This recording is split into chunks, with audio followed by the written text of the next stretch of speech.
हुए थे ना कि कौन सा चेकअप आखिरी चेकअप कहलाएगा पता नहीं। और सिलेंडर की तो एडवांस में व्यवस्था लोग बात करते थे और अपने कमरे ही में रखे रहते थे कि कहीं ऐसा ना हो कि बरामदा में रखा हो और हम कमरे से बरामदा ना पहुंच पाए। एक बार प्रेम से कहिए राधे राधे। उस समय किसी से किसी का बैर नहीं था महाराज, सारे झगड़े कानून न्यायालय सब बंद थे, कोई बुराई नहीं किसी। यहाँ जान की पड़ी है महाराज, एक बीता जमीन की कौन पूछे। और सुखदेव जी ने जैसे ये प्रश्न सुना बड़े हर्षित हो गए। सुखदेव जी ने प्रश्न को सुन करके परीक्षित का प्रश्न श्रवण करके इतना आनंद में भरे। वाह परीक्षित, कितना प्यारा प्रश्न किया है। सच मानिए, विद्वानों से साधु संतों से घर गृहस्थी वाले प्रश्न नहीं करना चाहिए। उनसे प्रश्न करें तो आप प्रश्न करें कि प्रभु कुछ ऐसा बताओ कि मेरा मन भगवान के भजन में लगे, कुछ ऐसा उपदेश करो, कुछ ऐसी बात बताओ कि भजन करने का मन हो जाए, कथा श्रवण करने का मन हमेशा लगा रहे। परीक्षित जी का प्रश्न सुनकर के सुखदेव जी बड़े हर्षित हुए और सुखदेव जी कहते हैं, परीक्षित बड़ा सुंदर प्रश्न किया है तुमने। वरीयाने सते प्रश्नः क्रतो लोकहितो क्रतो लोकहितं नृप आत्मवित् सम्मतः पुंसां श्रोतव्यादिषु यः परा श्रोतव्यादिषु या परः। बड़ा सुंदर प्रश्न किया है राजन तुमने। राजन धन्य हो तुम कि तुम्हें ज्ञात है कि मैं शीघ्र मरने वाला हूं, वरना निद्रया ह्रियते नक्तम व्यवायेन चवावयः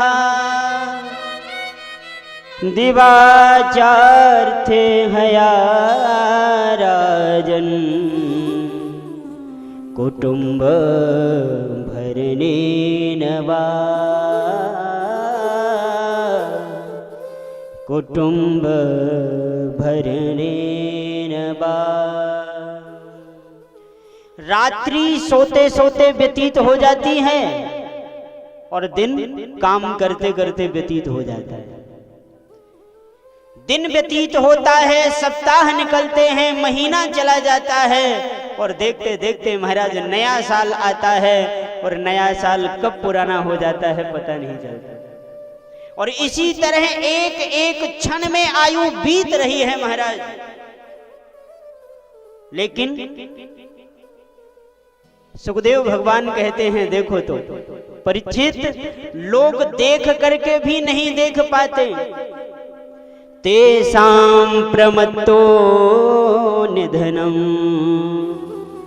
पश्यन्नपि न पश्यति। ऐसे प्रमत्त हम लोग गृहस्थ में हो रहे हैं कि देख करके भी देख नहीं पा रहे।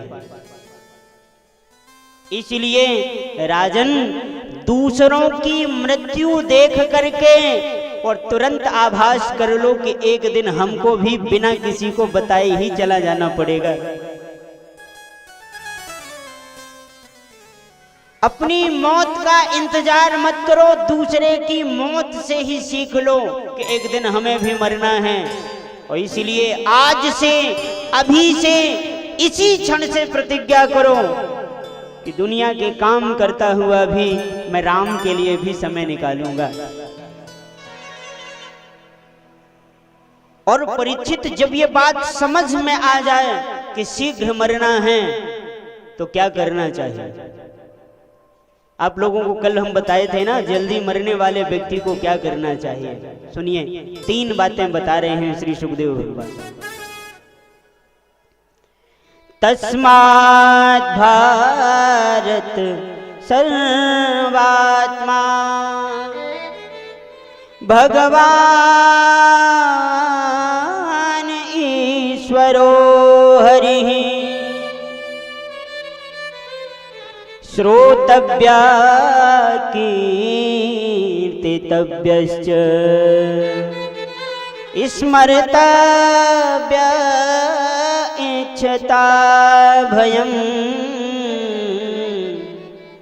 स्मर्तव्या इच्छता भयम्। राजन, 3 बातों को अपने जीवन में हर एक व्यक्ति को उतार लेना चाहिए। कौन सी बात है? श्रोतव्य, प्रतिदिन कथा श्रवण करने का मन में निश्चय कर लेना चाहिए कि मैं प्रत्येक दिन कुछ ना कुछ भगवान की कथा जरूर श्रवण करूंगा। और सुनिए, जब सुनते सुनते मन लग जाए तो दूसरा कार्य क्या करना है? कीर्तितव्यः। जब आप कथा श्रवण करने में मन लगने लग जाए, तो जब कभी एकांत में आप हुए ना, तो आंख बंद करके और भगवान का कीर्तन करें, भगवान का कीर्तन करें और भगवान के नाम का कीर्तन करें।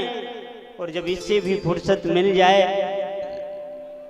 तो कभी आंख बंद किए हैं और नींद दूर दूर तक आ नहीं रही, तो नींद को छोड़ो और आप जरा कृष्ण के गुणों का चिंतन करने लगे। क्या सुख मिला होगा जब माता यशोदा ने अपनी गोद में साक्षात परमात्मा को लिटा करके और अपना आंचल पिलाया होगा।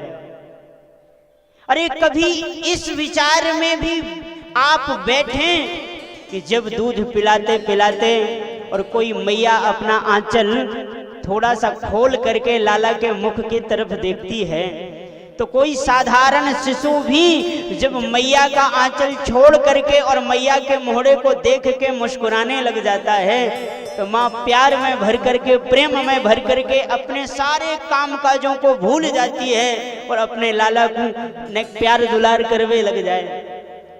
जरा विचार करो कि जब आंचल को उठा करके यशोदा ने देखा होगा और यशोदा मैया के देखते ही लाला ने खिलखिलाए के हंस दियो होएगो, और वाह कृष्ण कन्हैया की मुस्कान को देख करके और यशोदा मैया की क्या हालत भई होगी। स्मर्तव्य, यदि मृत्यु के भय से, यदि आपको मृत्यु के भय से पार जाना है तो इन 3 बातों का अनुकरण करना चाहिए। कबीर दास जी को घेर करके पड़े थे सब लोग घेरे बैठे थे। कबीर दास जी मृत्यु के क्षण का इंतजार कर रहे थे। अचानक से कबीर दास जी की आंखों में आंसू को देख करके और कबीर दास जी के जितने अनुयायी थे उन्होंने कहा, बाबा आप तो कहते थे मौत की भी मौत आएगी तब मेरी मौत आएगी, और आज मौत आ रही है तो आप रुदन कर रहे हैं, रो रहे हैं। तो गौर से सुनिएगा कबीर दास जी महाराज क्या कह रहे हैं। कबीर दास जी कह रहे हैं कि भैया मुझे इस बात का डर नहीं कि मैं मर रहा हूं, मुझे इस बात का डर है कि मर के मैं जहां जा रहा हूं वहां भगवान तो मिलेंगे पर भगवान की कथा नहीं मिलेगी। राम बुलावा भेजिया दिया कबीरा रो,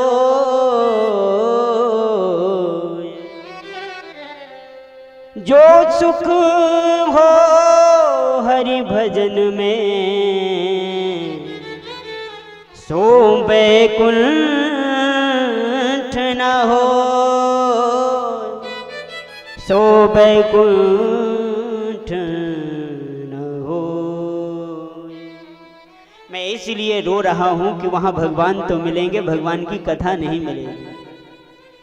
और इसलिए इन 3 बातों का अनुकरण कर लिया जाए तो सच मानिए मरते समय भी भगवान के नाम की ऐसी मस्ती होएगी महाराज, ऐसी नाम की मस्ती चढ़ जाएगी कि आपको भी लगेगा